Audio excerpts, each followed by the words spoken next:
Hey everybody, it's me, Angel Benton. It is time for another edition of Angel Sudsy Recap, where we delve into the world of daytime television and we do a few reality shows on the side for now. And one of those reality shows that we're doing is the Real Housewives of Beverly Hills, and they just finished their... Okay, so you know how they had finished their reunion last week, right? And then this week they had the Secrets Revealed episode where they showed all the kinds of like footage, and basically it was like a lost footage episode. And they used to do that every single year, every single Housewives. But they stopped doing it, and I was like, God, whatever happened to the Secrets Revealed? You know, because basically it was like footage that was really good, but it wasn't cohesive enough to a story to really be fit into the show. So they put all those little bits together into making like one little mincemeat episode. It's great. I love it. Okay, so in this episode, actually, I think, you know what's unfortunate is that in this episode, actually, Erica comes off really well. She comes off very well, you know. She was showing her avatar, well, the cardboard cutout of her avatar to her husband, Tom, which was nice. She was talking about her son and how she enjoys being the mother of a boy, because she's a tomboy, so she enjoys that. I have my eyes in, I have my contacts in, but I feel like I'm a little too close to the camera, maybe? I don't know. Okay, so, all right. And like we saw her having lunch at both Camille's Malibu house and also at Teddy's. I mean, like, she just came off really, really likable. Like, she was very much like the Erica we know from the last two seasons. So, you know, this Erica was a little bit... I enjoyed her. I wish they could have found some way to make all that footage into the actual season. But, you know, as my friend John Diaz says, you can't edit what you don't show them. It's true. Okay, so, or something like that. He said something like that. It's something like, you can't edit what you don't say, or something like that, whatever. Basically, he's saying you need to edit it in your brain first before you start spilling on camera. Which actually, that's not really Erica's problem, actually. But, okay, anyways. Lisa Vanderpump, you know, she was talking a lot about her dogs, Pink Dog and Pikachu, who she lost. And, you know, she says that, you know, you would think that seeing them on screen, because they played this clip package, would be better, but it makes it a lot worse. And that's so sad. Like, I mean, listen, I definitely feel for her. I know what it's like to lose a dog. You know, I know that it's not that great. It doesn't feel that wonderful. But it was really touching to see. And she was very much like, I'm sorry, I'm a mess. You know, I'm useless. You know, and everyone's like, why are you sorry? Like, you had a loss in your family of times two. I mean, you can have a moment. It's okay. And they also showed clips of when they were filming the actual reunion, and the reunion sort of paused, and then they would, like, you know, everyone would get like freshened up except Lisa Vanderpump. She's like, do I not need anything? Hello? I mean, come on. And then Dorit's like, I need a glass of wine. And Andy looks at her like, you are a fucking alcoholic. Really? You need wine? Wow. And that's coming from Andy Cohen, right? And she's like, and then Erica's like, Dorit needs wine or she cannot finish. Which was funny. It was cute.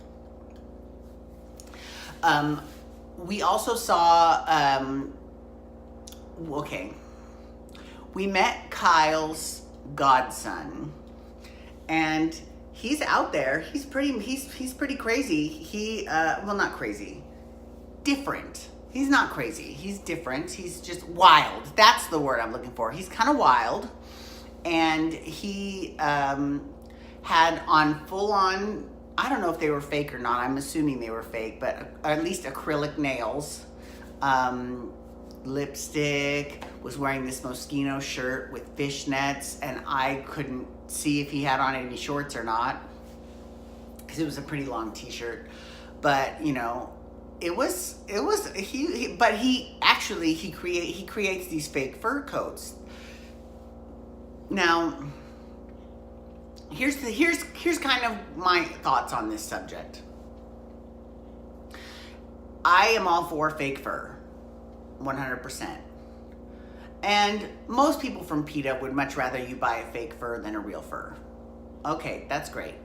However, there are some militant people in PETA that are like, fake fur still perpetuates the myth that, you know, they're born to make us warm and all this shit. And it's like, really? I mean, like, it's fur that's designed to look like an animal fur, but it could be any fur. Like, it could be woven into a blanket. I mean, like, it's just so ridiculous for people to even hate on fake fur. So it's like, you know what, bitch? No one's dying to make this fake fur. So, zip it. And it's not like pleather. So, you know how some vegans are like, oh, pleather is so great because, you know, it looks like leather, blah, blah, blah, so you don't have to wear dead cow. But then the environmentalists are like, pleather is so bad for our environment when there's so much waste created when you create pleather. And so there's kind of like that butting of heads. So I just think that it's a little bit silly. Perfectly honest with you, I love fake fur. I probably wouldn't wear a real fur, but I would wear a fake fur. I mean, I did in the movie Brittany Baby One More Time, and that was more like a Muppet coat. Although I do have a Dalmatian print. It's not Dalmatian skin, but it's a Dalmatian coat. I love it. I wore it all when I lived in Japan. It's fierce. I had that in storage somewhere. I need to find that. I love that coat. That's a great coat. Okay, anyways. So yeah, so it was cool, and you know, she was basically asking him for some coats to sell in her store, and he was like, oh my God, I'm dying. So that was great. That was cute. That was really cute. Let's see. Okay, so Camille. Okay, so we also saw Camille. We saw a lot of Camille this episode, which, again, it's like, I love Camille, and she was on this episode, and she went and bought the ball gag. We saw her purchase the ball gag. We saw her come to Andy's reunion hiding the ball gag, and you know, everyone was really, you know, sort of gagging over it, but no pun intended. But we got to see a lot of Camille, like, you know, and it was really cool because, you know, we saw her new Malibu beach house, which I think this is the second time that we've seen this house. I think they showed it maybe a couple seasons ago because she bought it in 2016. So maybe last season even, maybe. I don't know. But yeah, we saw it, and everyone, you know, she got another beach house. It's really cool.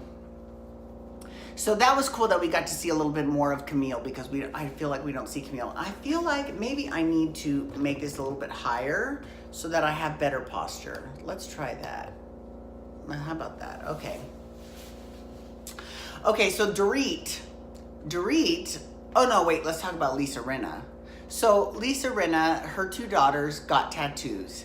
Now I have to say, if you're gonna get a tattoo, where they chose to get them is pretty good because it's right behind their ear.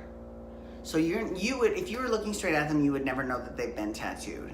So now Delilah gets a evil eye, and Amelia gets Saturn, the planet Saturn, tattooed on her head. Now, Lisa Rinna is like, why Saturn? And Amelia was so offended by that question. It actually kind of made me laugh a little bit because she's like, have I not always wanted to be an astronaut? Why is my favorite class physics when it's this close to astronomy? Why do I have 30 NASA jackets in my closet? You know, so, you know, I mean, she had me, I was on Lisa Rinna's side until she said, I've got 30 NASA jackets. And then it's like, girl, then why are you surprised that she chose Saturn? I mean, really, you know, was funny though. But anyways, it was really good to see, and I really enjoyed this episode. So I can't wait to see next season. I don't know who's going to be on next season, to be perfectly honest with you. I've heard rumors that all three of Dorit, Teddy, and Erica are not going to be on next year. So I don't know. I don't know what will happen. We'll have to wait and find out. Okay, so now on a slight programming note, you know how I said, I was going to be focusing really on daytime television. So now that I have finished with The Real Housewives of Beverly Hills, I'm going to be doing a daytime digital drama. And this time I'm going to be choosing one that's on Netflix, and it's called East Siders. So I'm going to be doing that starting next week. Now, I'll probably be choosing a different one to do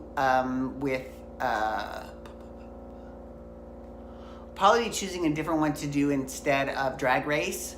But instead of Vanderpump Rules, when that one finishes, I'm going to be doing Below Deck Med because it's already started. So I can't wait to get caught up on that one. So anyways, so I'm still doing reality shows for now. Anyways, thank you so much for logging on today. I do appreciate it. Please feel free to follow me on Twitter, Instagram, and Snapchat. You can hashtag, what can you hashtag? You can hashtag RHOBH or Real Housewives shit to talk about the Real Housewives of Beverly Hills, or you can also hashtag Bold and Beautiful to talk about the Bold and Beautiful, which I'm doing next. And if you hit that subscribe button on my YouTube channel, you can get my YouTube videos sent to your email inbox every single day. And you can also look around for my Storytime with Angel Benton series because episode 3 is coming up soon. Alrighty, everyone, have a great day. Peace out. Wubba, wubba, wubba.